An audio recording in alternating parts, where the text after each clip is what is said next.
The grease under Caleb Donovan's fingernails never fully came out, not even after a hot shower, not even after years of trying different soaps his late wife used to buy him. He noticed it again that evening, while waiting for his order at the Blue Pine Grill, turning his hand over under the table light, half listening to the clatter of the dinner rush around him. Across from him, his daughter Hannah, 7 years old, was lining up sugar packets into a crooked fence around her water glass, the way she always did when she got bored waiting for food. What pulled his attention away from her wasn't sound. It was stillness. The young server near the kitchen pass had gone very quiet, her shoulders pulled up toward her ears the way people braced themselves when they expected something to land on them. Caleb had spent 11 years as a paramedic before his back gave out, and in that line of work you learned to read a room before anyone said a word. Fear had a shape. It arrived in the eyes first, then the hands. A man in a charcoal suit, silver watch catching the overhead lights, stood up so fast his chair barked against the floor. The tray in the server's hands tipped, and a bowl of soup slid off the edge and shattered against the tile, sending broth across her shoes and the hem of her apron. You'd think after 3 tries you could manage to bring out a salad without dressing on the side, the man said, loud enough that conversations 2 tables over stopped mid-sentence. Is this actually difficult for you? The server, a name tag reading Molly pinned crooked on her collar, bent down immediately to start gathering the broken pieces of bowl, apologizing in a voice that had clearly learned, a long time ago, how to make itself smaller. I'm so sorry, I'll get you a new one right away, sir. Don't bother. I'll just tell my assistant never to suggest this place again. He stepped closer instead of away, close enough that she had to lean back against the counter. Maybe waiting tables is exactly where you belong if this is the level of effort you bring. Hannah had stopped arranging her sugar packets. She was watching her father now instead, the way she did whenever the air in a room changed. She knew the look that was settling over his face even at 7 because she'd seen it twice before. Once when a man yelled at a cashier at the pharmacy, once when a driver nearly hit them in a crosswalk and got out of his car swearing. "Dad," she said quietly. It wasn't a question. Caleb rose from the booth slowly, the same controlled, unhurried way he used to move toward an accident scene when sudden motion only made things worse. His boots were loud against the tile on purpose. The man in the suit turned, irritation flickering across his face at being interrupted by someone in a flannel shirt with a faded coffee stain near the collar. Caleb stopped between him and Molly. His voice came out low, even, the kind of calm that had unsettled men far more dangerous than this one. That's enough. The man studied him for a second, then laughed, short and humorless. Excuse me, do you have any idea who you're talking to? No, Caleb said. But I know exactly what you are. For a moment, nobody in the diner moved. Then, behind the counter, an older woman with silver-streaked hair set down her coffee pot too hard, the sound sharp in the sudden quiet. Near the register, Molly lifted her eyes for the first time since the bowl shattered, and underneath the fear there was something else. Something sharp and assessing. Like she was recalculating everything happening around her in real time. Like the night had just shifted into something far bigger than spilled soup, because the woman wiping broth off her apron was not in fact a waitress at all. And before the week was out, the man's name would be known across 3 counties for reasons that had nothing to do with soup. The man's name was Donovan Pierce, no relation to Caleb, a coincidence that would feel almost funny days later, and his composure returned faster than Caleb expected. He smoothed his sleeve, eyes raking over Caleb's worn boots, the grease still faintly visible under his nails, the truck keys clipped to his belt loop. You should sit back down, Pierce said, voice gone soft in a way that made it colder, not gentler. Before you make a mistake you can't undo. The only mistake here, Caleb said, is you thinking that suits gives you the right to treat people like garbage. A teenage busser near the kitchen door had quietly pulled out his phone and started recording. Pierce noticed and didn't care, the way men rarely cared about cameras when they'd spent their whole lives believing consequences belonged to other people. He stepped in close, almost chest to chest. Do you understand who I am? I sit on the regional board for Hargrove Properties. This restaurant exists because my company decided not to bury this strip mall in code violations. The diner's owner, a heavyset man named Walt, with flour still dusting his forearms, hurried out from the kitchen. Mr. Pierce, please, there's no need for this. Pierce raised a hand without even looking at him. Maybe your staff should remember whose goodwill keeps the lights on. Molly straightened, voice quiet but steady. Sir, I apologized. I'll comp the meal myself if I have to. What you'll do, Pierce said, turning toward her with theatrical disgust, is learn there are consequences for wasting people's time. He reached for the name tag pinned to her apron as if to rip it off, and Caleb's hand caught his wrist before it landed. Fast, clean. No hesitation. Gas rippled through the nearest tables. Pierce froze, stunned less by the grip itself than by the fact that someone had dared to touch him at all. "I said that's enough," Caleb repeated, voice dropping into something with real weight behind it now. Pierce yanked his arm back, face flushing with fury. He tried to mask his composure. "You just made the worst decision of your week." He pulled out his phone, dialing without looking away from Caleb. "Martin, cancel the maintenance contract with Donovan Auto and Fleet Repair effective tonight." Caleb's stomach dropped. "What? You service 2 of our regional lots, don't you?" Pierce said, almost amused now. "Not anymore." Hannah slid out of the booth, alarmed. "Dad?" Caleb felt something cold settle behind his ribs. Those 2 fleet contracts were nearly half his monthly income since the shop had slowed down. Walt looked horrified. "Donovan, that's not necessary." He was protecting Molly. "Everything's necessary when people forget their place," Pierce said, already moving toward the door, polished shoes stepping carefully around the broken bowl as if the mess itself were beneath him. He paused beside Walt on his way out. "Fire her by morning or I'll make sure your lease review happens early." The bell over the door rang once as he left, absurdly cheerful against the silence he'd left behind. Nobody moved for a long moment. Then the room exhaled into low, anxious murmuring. Walt pressed his hands over his face. Molly knelt immediately to gather the broken pieces of bowl herself, and Caleb crouched down to help before she could wave him off. "You don't have to do that," she said softly. "Neither did you have to apologize to him," Caleb answered. Up close, he noticed her hands, steady, careful, with none of the roughness he'd expect from years of carrying trays except for a thin old burn scar near one wrist. Walt came over ashamed. "Sophie, I'm sorry about all this." Caleb glanced up. Sophie. The name fit oddly against the tag-stitched Molly. She gave Walt a brief look that silenced whatever else he was about to say. Hannah approached with a napkin, handing it over with the seriousness only a 7-year-old could manage. "You shouldn't be sad just because he was mean." The woman blinked, surprised, then offered a small, real smile, the first genuine expression Caleb had seen on her face all night. "I wasn't planning to be." "Good," Hannah said. "My dad gets mad when people are mean to other people." It almost made Caleb laugh, despite the tightness still sitting in his chest. Walt cleared his throat. "Caleb, about the fleet contracts. Just say it. Pierce has pull with half the property managers in this county. If he calls around, people listen." Caleb nodded once. He'd expected nothing less. The woman rose, tray forgotten on the floor. "This happened because of me." "It happened," Caleb said, "because men like him think nobody's allowed to push back." She studied him a long moment. "Still, I'm sorry." He looked toward Hannah, then out at the dark parking lot where rain had started streaking the windows. "Sorry doesn't cover groceries." He regretted it the second he saw her expression shift. Not offended, just thoughtful, like the truth of it had landed somewhere deeper than insult would have. Walt jumped in quickly. "Dinner's on the house tonight, both of you." Hannah tugged her father's sleeve. "Can we still get pie?"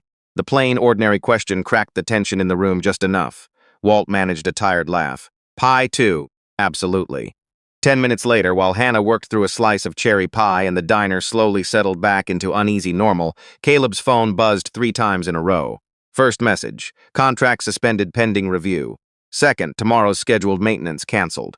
Third, from an unknown number: "We heard about tonight. Don't bother calling back." He stared at the screen, jaw tight. Pierce had moved faster than he expected. Across the diner, the woman watched the change settle over his face. "Already?" she asked quietly.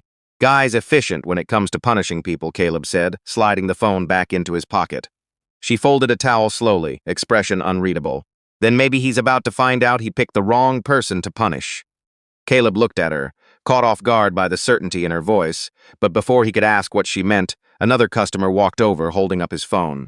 "You should probably see this," the man said, almost apologetic. "Someone already posted it." Caleb took the phone. There he was, standing between Pierce and the woman, the audio clear enough to catch every word, Hannah visible in the booth behind him. The caption underneath read, "Local man confronts executive in restaurant meltdown." Comments were already stacking up, some calling him a hero, others calling him unstable, a few people recognizing Pierce by name. He handed the phone back without a word, but something in his chest tightened. Tonight wasn't finished, it had only just started. Outside, a dark sedan idled across the street longer than made sense, engine running, windows tinted against the rain. The woman noticed it through the glass, and her expression shifted into something careful and alert. She reached up and slid the crooked name tag off her apron, slipping it into her coat pocket. "Molly?" Caleb asked. She met his eyes a second too long before answering. "Borrowed name, for now. Why borrow one at all?" Her answer came low, measured, impossible to fully read. "Because sometimes the truth tells people less than a disguise does." Then the sedan's headlights flared and pulled away into the rain, and she understood, even if Caleb didn't yet, that Pierce had already made another call. One that had nothing to do with soup, and everything to do with a war Caleb Donovan had just stepped into without knowing whose it was. Caleb barely slept. By sunrise, the rain had stopped, but the quiet inside his rented house felt heavier than the storm had. The kitchen table was covered in unpaid bills, one of Hannah's school drawings, and the battered notebook where he still logged every job by hand because the scheduling app had crashed on him twice during emergencies. At 6:10, before he'd even finished the coffee, his phone rang. Mrs. Okafor, who owned the bakery on 5th he serviced every other week, sounding apologetic before she said a single word, which told him everything he needed to know. "Caleb, I'm so sorry. My landlord called before I even opened this morning. Said if I keep using you, my inspection gets moved up." He pressed one hand against the counter, staring at a crack in the tile he'd been meaning to fix for 2 years. "You don't owe me an explanation. You're a good person, Mrs. Good doesn't fix a walk-in cooler," she said quietly, and ended the call before either of them had to sit in the silence after. By 7:30, 3 more cancellations had come in. By 8:00, the diner video had crossed onto local news pages, the headlines shifting overnight. Former EMT confronts property executive in public outburst. Someone had dug up an old photo of him in uniform, kneeling beside a stretcher. By 9, the comments had turned uglier, anger issues. Another unstable first responder. Where was security? He flipped the phone face down the moment Hannah walked into the kitchen in her school uniform, backpack hanging off one shoulder. "Are we okay?" she asked, the way kids always asked when they already suspected the answer. He forced a smile that didn't reach his eyes. "We're still standing," she studied him. "That means no." Before he could answer, a black SUV slowed in front of the house, idled 3 seconds too long, then pulled away. Caleb clocked the tinted windows and said nothing, but some old instinct filed the detail away without being asked to. After dropping Hannah at school, he drove to his first remaining job across town, only to find the gate padlocked and a printed notice zip-tied to the fence. Service agreement terminated. No name. No explanation, just finality. He crumpled it in one fist and turned at the sound of another vehicle pulling into the lot, a silver sedan he recognized from the diner the night before. The woman stepped out wearing dark jeans, a plain beige coat, sunglasses pushed up into her hair, looking nothing like a waitress except for the same unhurried calm in the way she moved. "You tracked down my shop?" Caleb asked, irritation arriving before any gratitude had the chance to. "Your truck has the business name painted on the door." She slid the sunglasses off. "So, more apologies? I've had enough warnings for one morning." "This isn't an apology," she said. "It's a warning." She glanced down the empty street before continuing. "Donovan Pierce doesn't stop at humiliation. He escalates until people either fold or disappear from his way entirely."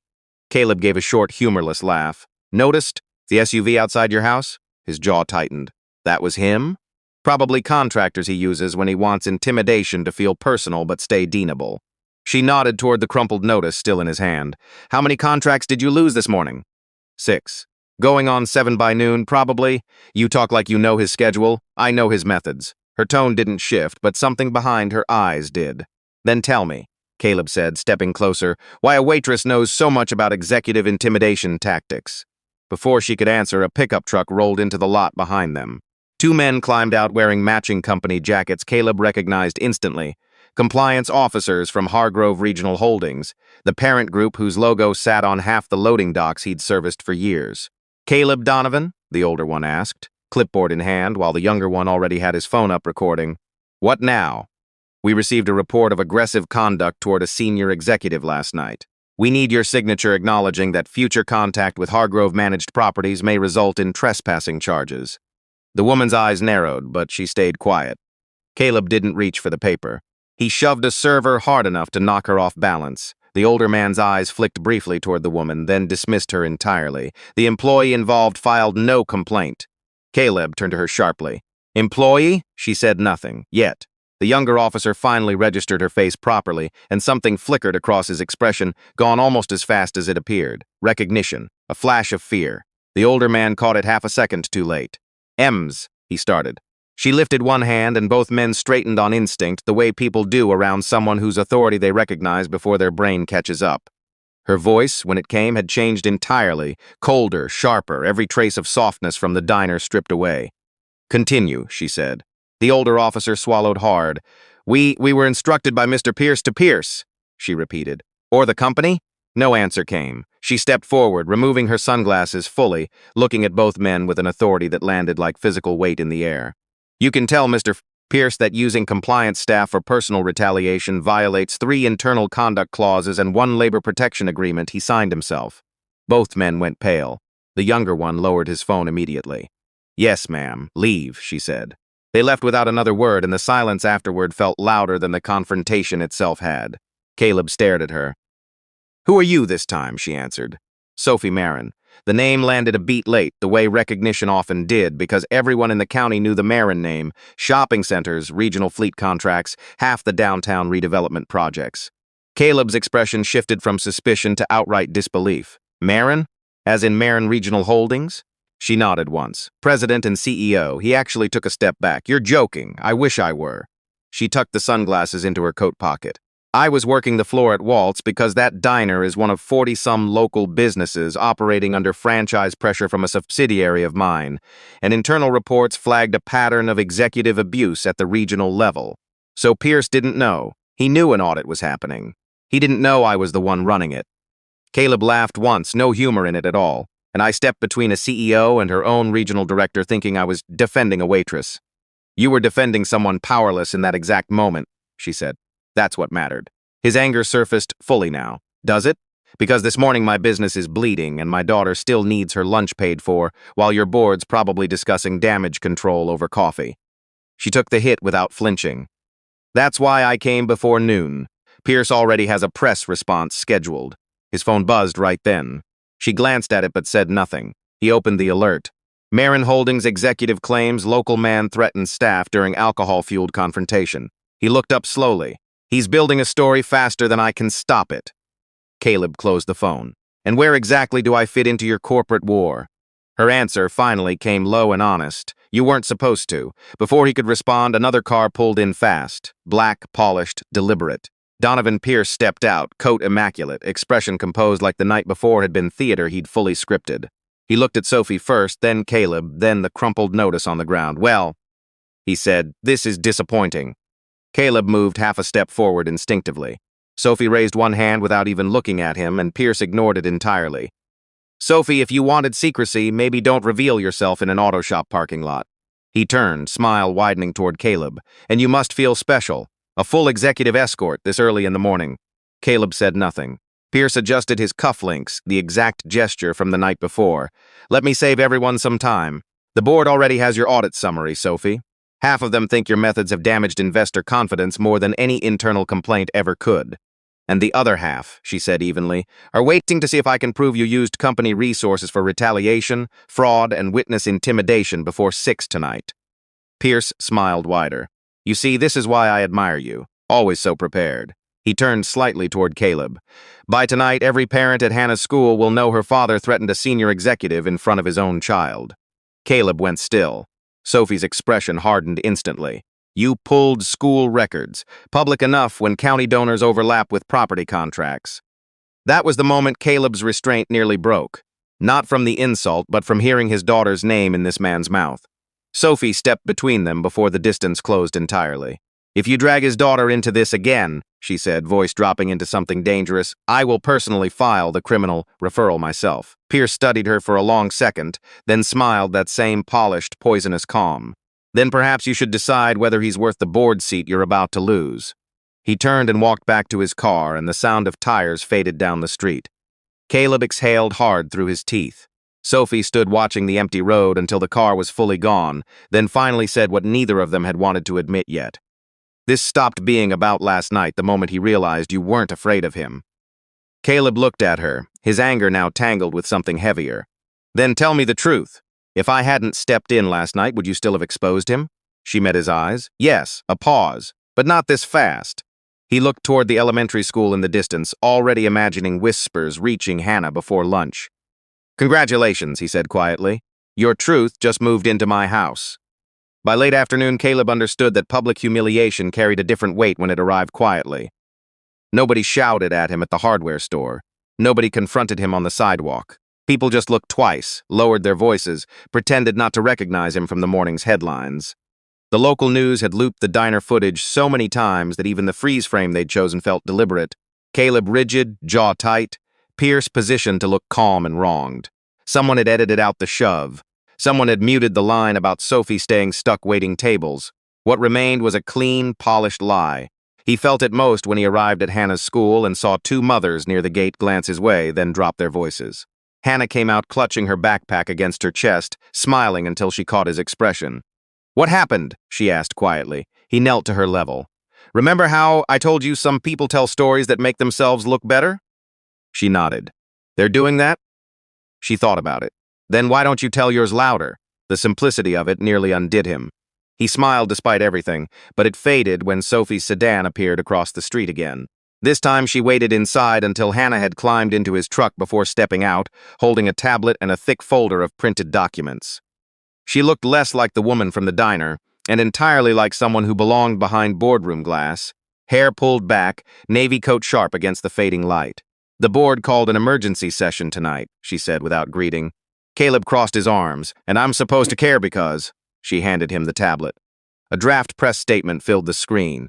Marin Holdings confirms full confidence in Regional Director Donovan Pierce pending internal review. The company condemns recent public threats against leadership. He read it twice. They're protecting him. Half the board believes removing him now spooks investors.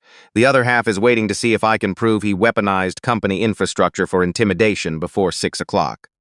She hesitated. "He submitted sealed records from your medical discharge file to one board member an hour ago." Caleb's expression changed at once. How does he even get access to that? Money opens records that should stay locked. She opened the folder, printed screenshots, internal emails, security invoices, hidden lease manipulations, threats against small business owners. "He's painting you as unstable, because fear makes boards compliant." Caleb stared at the form visible under the stack, an old psychological evaluation from after his back injury, words he'd once said quietly to a counselor, now stripped of context and aimed like a weapon.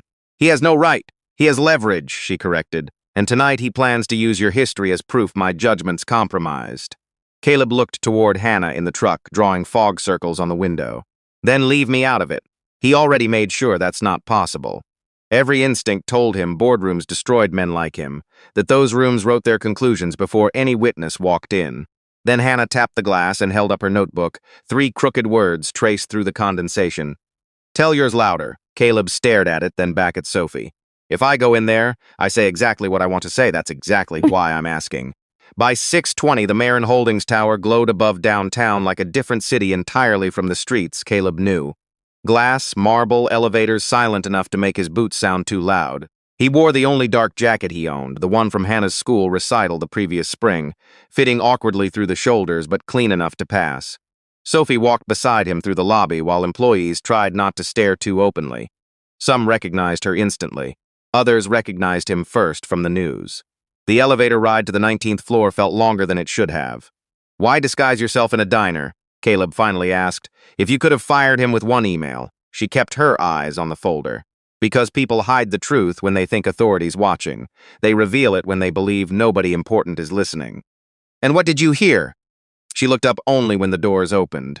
Enough to know Pierce built a private empire inside mine. The boardroom doors stood open. 11 people sat around a long, polished table, mostly older, dressed in quiet wealth, tablets open, legal counsel nearby. At the far end, Donovan Pierce sat with one ankle crossed over his knee, like he was hosting rather than defending himself. He smiled when Caleb walked in, exactly as expected. "Well," he said, loud enough for the whole room, "the guest of honor arrives." Several board members visibly stiffened. A woman near the center removed her glasses and murmured something to the person beside her. Sophie didn't sit. Before anyone speaks, all unofficial press drafts on this matter are suspended. A gray-haired man at the head of the table answered first. "Sophie, that depends on whether tonight clarifies things or makes the exposure worse." Pierce leaned back, unbothered. Exposure got worse the moment our CEO brought a civilian confrontation into corporate governance. Caleb said nothing yet. He'd learned in harder rooms than this one that people often revealed the most when silence forced them to fill it. Sophie connected her tablet to the screen on the wall. Documents appeared. Lease manipulations, security contractor invoices, shell reimbursements, intimidation payments routed through maintenance accounts, all signed under Pierce's authorization. He didn't blink. Necessary asset protection. Another document, a list of business owners pressured after filing complaints. Walt's name was there, Mrs. Okafor's Bakery, a dozen names Caleb recognized from his own canceled contracts. 41 businesses threatened with accelerated lease terms after reporting labor concerns, Sophie said. Pierce finally leaned forward. Strategic enforcement is not abuse. A board member frowned. Did you authorize off-record surveillance on private contractors? Sophie tapped the screen again. Photos appeared. Caleb's truck outside his house, Hannah walking into her school, timestamps, internal billing codes traced to Pierce's office. The room shifted instantly. Even legal counsel sat up straighter. Caleb felt his anger rise again, but this time every face at the table was turned toward Pierce instead of him. Pierce's composure cracked, just slightly. Protective observation following a public confrontation. Of a child, Sophie said. Pierce didn't answer that directly. Instead, he turned toward Caleb, choosing attack over defense. Would you like the board to read your post-discharge psychological evaluations, Mr. Donovan? Since transparency apparently matters so much tonight.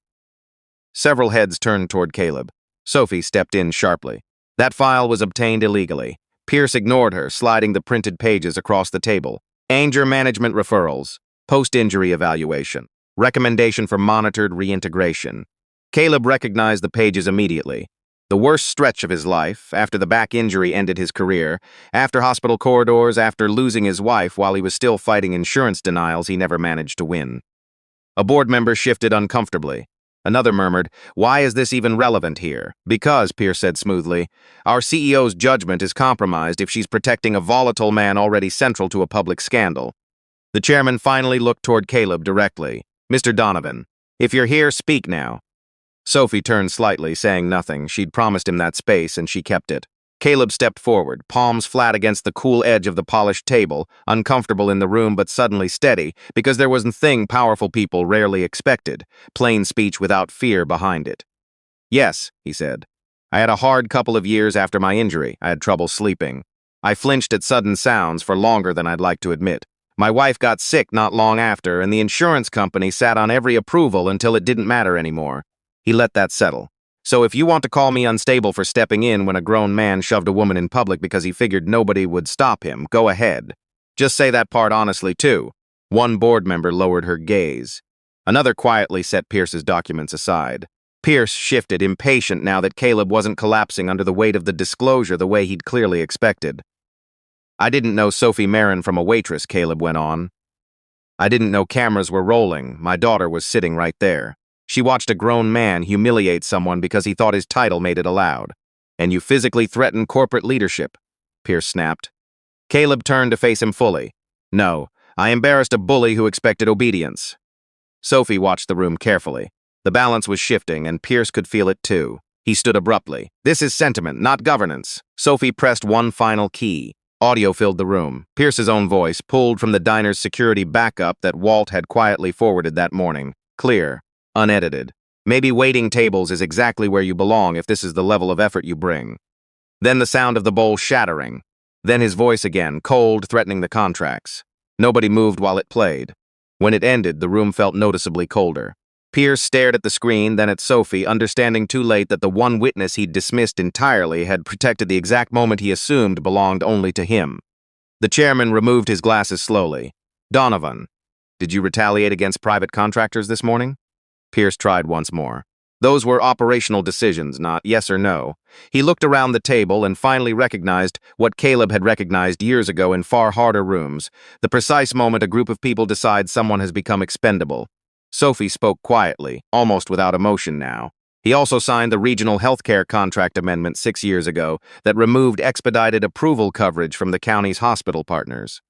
Caleb looked at her sharply. She kept her eyes on Pierce, including the provision that delayed approval in his late wife's case. The blow landed somewhere deeper than anything before it. Caleb stared at Pierce as though the room had emptied out around the two of them.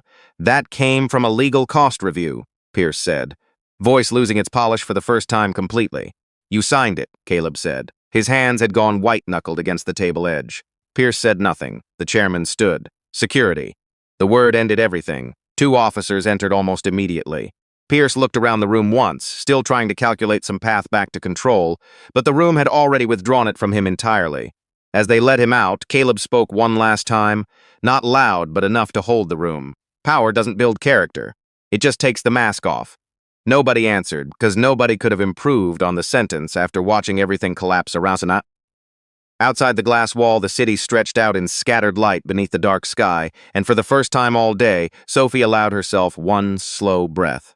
The scandal had finally broken open exactly where Pierce had believed he held every outcome, and the man he'd tried hardest to humiliate had become the only voice left in the room that anyone fully trusted. Donovan Pierce was escorted out without another word, but the silence he left behind sat heavier than any argument that had happened before it. Nobody rushed to fill it. The board members who'd spent years protecting quarterly numbers now stared at the evidence still glowing on the screen, as if seeing their own company clearly for the first time in years.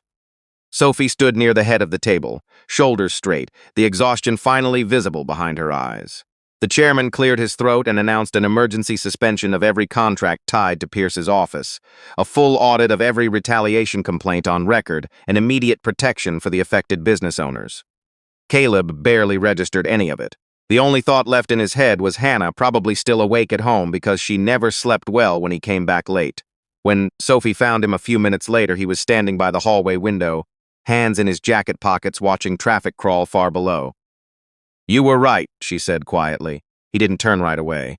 "About what? That some things cost more if you stay seated." That got him to look at her, and for the first time since the diner, neither of them felt the need to defend anything. She held out a folded envelope. "Walt asked me to give you this myself." Inside was a new service contract, countywide emergency fleet maintenance, 1 full year, signed personally by Sophie Marin. Caleb looked at it, then back at her. "You don't have to fix this with a contract. I know. This one isn't charity." She allowed a small, tired smile. "Walt sent over your service records from the last 4 years. Apparently, every business owner in that strip mall trusts you more than they trust my entire maintenance department." A faint smile finally crossed Caleb's face, small and tired but genuine. Later that night, Sophie drove with him back to the Blue Pine Grill. Walt had left the lights on, even though the sign in the window read closed. Inside, Hannah sat in the same booth from the night before, half asleep, coloring with a box of broken crayons. The moment she spotted Sophie, she sat up straight. "So," Hannah asked, very seriously, "are you still a waitress or are you the boss now?" Sophie laughed, softly, sliding into the booth across from her. "Tonight, maybe both." Hannah considered that for a long moment, then pushed a crayon across the table toward her, as if that settled the matter entirely. Caleb watched them from the counter while Walt poured fresh coffee in silence. Outside, the town was probably still talking. The news would keep spinning new headlines through the night, and tomorrow would bring its own problems that no amount of money or courage could erase by morning. But inside the small diner, under the warm yellow light and the smell of pie cooling near the register, all of that finally felt far away. For the first time in longer than he could remember, Caleb didn't feel like he was bracing for the next blow. He just stood there, listening to Hannah laugh again, and somehow that sound mattered more than everything that had come before it.